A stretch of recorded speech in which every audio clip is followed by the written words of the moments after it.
नमस्कार। स्वागत है आपका प्रोफेशनल एस्ट्रोलॉजी पर।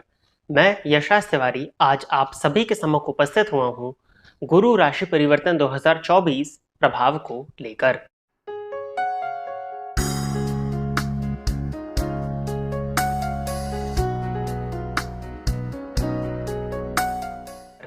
एक मई 2024 दोपहर 1:50 पर सुख, समृद्धि, ऊंचाई, धन के कारक देवगुरु बृहस्पति मेष राशि को छोड़कर दैत्य गुरु शुक्राचार्य की साधारण राशि वृषभ राशि में प्रवेश करने जा रहे हैं। सभी लग्न एवं सभी राशि के जातकों के लिए सुख, समृद्धि, धन, शिक्षा, संतान, विवाह, धर्म, भाग्य, लाभ के कारक देवगुरु बृहस्पति क्या लाभ और क्या हानि लेकर के आ रहे हैं, इनके गोचर प्रभाव पर आज हमारी बृहद चर्चा होने जा रही है। देवगुरु बृहस्पति पूरे 1 वर्ष तक वृषभ राशि में गोचर करने वाले हैं और 14 मई 2025 के दिन वृषभ राशि को छोड़कर के बुध की राशि मिथुन राशि में प्रवेश कर जाएंगे। यह जो गोचर का प्रभाव है, यह राशिफल मैं आपको आपके जन्म लग्न एवं आपकी जन्म राशि के आधार पर बताने जा रहा हूं। अर्थात आपकी जन्म कुंडली जिस भी अंक से प्रारंभ होती है वो आपके जन्म का लग्न है और जिस भी राशि में आपकी जन्म कुंडली में चंद्रमा स्थित है वो आपकी जन्म राशि है। तो इन्हीं दोनों के आधार पर आप इस राशिफल को देखें। यदि आप अपने लग्न और अपनी जन्म राशि के विषय में नहीं जानते हैं तो आप स्क्रीन पर देख रहे चार्ट के अनुसार अपनी नाम राशि के आधार पर इस राशिफल को देख सकते हैं। प्रिय दर्शकों, जैसा कि आप जानते हैं कि जो गोचर का प्रभाव मैं बताता हूं वह गोचर का प्रभाव मौसम की तरह होता है। अर्थात आपकी जन्म कुंडली में जो ग्रहों की कंडीशंस हैं, आपकी जन्म कुंडली में जो महादशाएं, जो प्लैनेटरी पोजीशन वर्तमान समय में चल रही है, उसके आधार पर गोचर का फल कम या ज्यादा, ऊपर या नीचे होता रहता है। यदि आप अपनी जन्म कुंडली का व्यक्तिगत रूप से अध्ययन कराना चाहते हैं तो आप इस वीडियो में फ्लैश हो रहे नंबर पर कॉल या व्हाट्सएप के माध्यम से संपर्क करके हमारे कार्यालय में अपना पर्सनल अपॉइंटमेंट बुक कर सकते हैं, जहां पर आपकी जन्म कुंडली पर व्यक्तिगत रूप से चर्चा हो जाएगी। यदि आप इस कार्यक्रम को देखते हैं और इस कार्यक्रम से आपका कुछ भी लाभ होता है तो आप इस वीडियो को लाइक करिए, साथ ही साथ इस चैनल को सब्सक्राइब करिए ताकि इन फ्यूचर जो भी कंटेंट मेरे द्वारा इस चैनल पर अपलोड किया जाता है उसका नोटिफिकेशन आपको मिलता रहे। यदि इस कार्यक्रम के माध्यम से आपका कुछ भी लाभ होता है तो आप इस वीडियो को ज्यादा से ज्यादा लोगों के साथ में शेयर करें ताकि और भी लोगों का लाभ हो और उसका माध्यम आप बने। आइए अब हम चर्चा प्रारंभ करते हैं धनु लग्न एवं धनु राशि के जातकों के लिए कैसा रहने वाला है देवगुरु बृहस्पति का राशि परिवर्तन प्रभाव। धनु लग्न एवं धनु राशि के जातकों के लिए देखा जाए तो राशिपति बने हुए गुरु एवं सुखपति बने हुए गुरु जन्म कुंडली के या गोचर कुंडली के षष्ठ भाव में गोचर करने जा रहे हैं। षष्ठस्थ देवगुरु बृहस्पति की 5वीं दृष्टि जन्म कुंडली के दशम भाव पर, देवगुरु बृहस्पति की 7वीं दृष्टि जन्म कुंडली के 12वें भाव पर अर्थात व्यय भाव पर, और देवगुरु बृहस्पति की 9वीं दृष्टि जो कि एक भाग्यमय दृष्टि होती है वो जन्म कुंडली के धन भाव पर, आपके कुटुंब भाव पर, आपके पैतृक संपत्ति के भाव पर पड़ने जा रही है। लग्नपति बने हुए देवगुरु बृहस्पति या रोगपति बने हुए देवगुरु बृहस्पति जब राशि से षष्ठ भाव में गोचर करेंगे तो रोग, रिपु और ऋण से आपकी सुरक्षा ही करेंगे, क्योंकि लग्नेश या राशि से जिस भाव में गोचर करता है उस भाव से संबंधित दुष्प्रभावों को कम करने में अपनी शक्ति, अपनी ऊर्जा लगाता है। लेकिन कहीं ना कहीं देवगुरु बृहस्पति अपने से संबंधित यानी कि पेट जन्य रोग आपको प्रोवाइड कर सकते हैं। फलस्वरूप आपको अपनी डाइट पर नियंत्रण लगा करके रखने की आवश्यकता है, पहली चीज। दूसरी चीज, षष्ठ भाव में देवगुरु बृहस्पति के गोचर होने से कई पॉजिटिविटीज भी आपको देखने में मिलेंगी। आप अपने शत्रुओं पर हावी रहेंगे, आपके शत्रु खुद ब खुद आपके आगे आकर के नतमस्तक हो जाएंगे। कॉम्पिटिटिव एग्जाम के पॉइंट ऑफ व्यू से ये पूरा आने वाला 1 वर्ष आपके लिए बहुत अच्छा है। किसी भी तरह की प्रतियोगी परीक्षा को यदि आपने दिया हुआ था तो उस प्रतियोगी परीक्षा में सक्सेस पाने की पॉसिबिलिटीज बहुत अच्छी बनती है। यदि आप नौकरी में थे, पदोन्नति चाह रहे थे, प्रमोशन चाह रहे थे, तो उसके लिए भी देवगुरु बृहस्पति का गोचर षष्ठ में होना बहुत अच्छा दिखाई दे रहा है। ऋण को लेकर के परेशान थे, किसी भी तरह के लोन को लेकर के, कर्जे को लेकर के यदि आपको समस्या थी तो उस समस्या से भी मुक्ति का मार्ग आपको देवगुरु बृहस्पति के इस गोचर काल में देखने में मिलने वाला है। लग्नेश का षष्ठ में जाना मैंने आपको बता दिया कि स्वास्थ्य का आपको ध्यान रखना है, पेट जन्य रोग। यदि आप अपनी डाइट का ध्यान रखते हैं तो कहीं कोई परेशानी मुझे जाती हुई नहीं दिखाई देती है।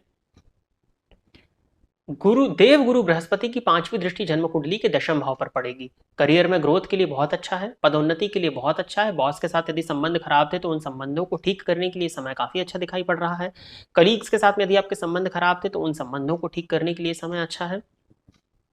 समाज के लोगों से या आपके कार्यक्षेत्र के जो लोग हैं, आपकी कंपनी के समतुल्य और भी लोग जो काम करते हैं, आपके सर्कल के जो लोग हैं, आपकी फील्ड से जो लोग बिलोंग करते हैं, उनके साथ में एक अच्छे रिलेशनशिप को डेवलप करने के लिए भी ये समय आपके लिए आ रहा है और ये समय आपके लिए काफ़ी अच्छा होता हुआ दिखाई दे रहा है। यदि आपके पिता के स्वास्थ्य में किसी भी तरह की परेशानी थी, तो उस परेशानी में भी कमी आती हुई देवगुरु बृहस्पति के इस गोचर काल में दिखाई दे रही है। बट हाँ, आपको अपने स्वास्थ्य का ध्यान जरूर रखना है।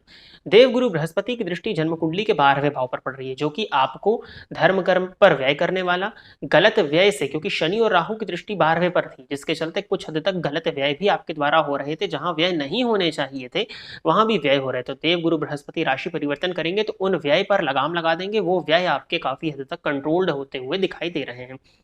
किसी भी तरह के गलत व्यय को तो मैं नहीं देखता हूँ।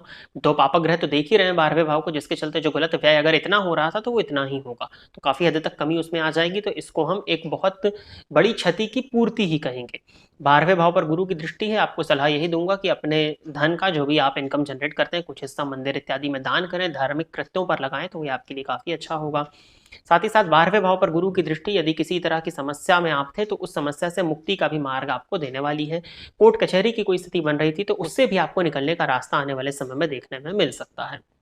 देव गुरु बृहस्पति की नवी दृष्टि जन्म कुंडली के धन भाव पर होगी और ये धन के कारक हैं, तो संचित धन की वृद्धि कराने वाला ये समय है। गोल्ड इत्यादि यदि आप लेना चाहते हैं तो गोल्ड ले सकते हैं। कहीं पर आपका गोल्ड यदि गिरवी था तो उसको निकालने के लिए भी ये समय अच्छा है, वो निकलता हुआ दिखाई दे रहा है।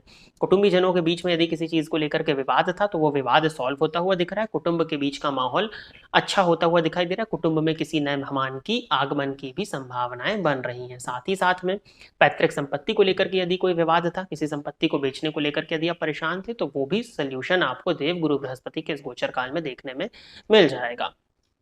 द्वितीय भाव पर गुरु की दृष्टि पड़ेगी, वहां मकर राशि तो नीच की दृष्टि पड़ेगी। तो आपके द्वारा वैसे ही आप धनु लग्न धनु राशि बोलने के मामले में तो जब बोलने पर आते हैं तो कुछ ज्यादा ही बोल देते हैं, जो सामने वाले को बुरा लग जाता है।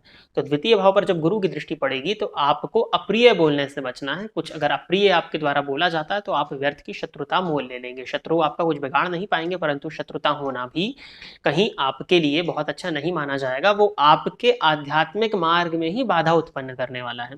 इस चीज का आपको ध्यान रखना है। बाकी अगर आपका विवाह नहीं हुआ था तो विवाह के लिए ये गोचर सपोर्टिव नहीं है। विवाह के लिए अभी आपको 1 वर्ष रुकना चाहिए। जब नेक्स्ट गुरु का परिवर्तन होगा तब आपके विवाह के योग बनेंगे। संतान के लिए प्रयासरत थे तो संतान के लिए भी अभी देव गुरु बृहस्पति के हिसाब से योग नहीं बनते हैं, तो संतान के लिए भी अभी कोई प्रिडिक्शंस नहीं होंगी। आईवीएफ इत्यादि में यदि जाना चाह रहे थे तो अभी आपको रुकना चाहिए। आईवीएफ इत्यादि के लिए भी अभी आगे बढ़ने के लिए समय देव गुरु बृहस्पति के गोचर काल के हिसाब से आपके लिए नहीं बैठता है। तो अभी आईवीएफ के लिए 1 साल का और इंतजार कर लीजिए, उसके बाद आप आईवीएफ के लिए आगे बढ़िएगा।